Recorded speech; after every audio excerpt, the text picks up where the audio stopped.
Hello everyone, so today I'm going to show you how to install Dramatical Murder in English and Dramatical Murder Reconnect in English. Any time that skips out what I've happy, so that's that. So what you're going to want to do is open up your control panel.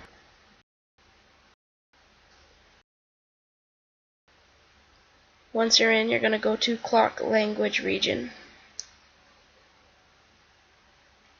We're going to start with Language.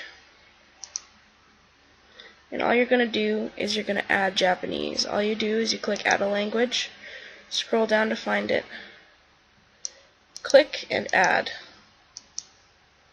and it will show up right here. So the next thing we're going to do is go into region.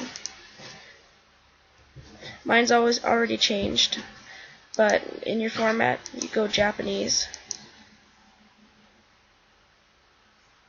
hit apply,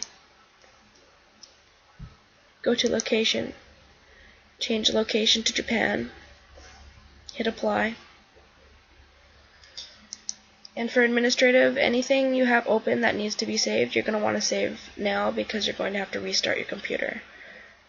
So go ahead and change your system locale.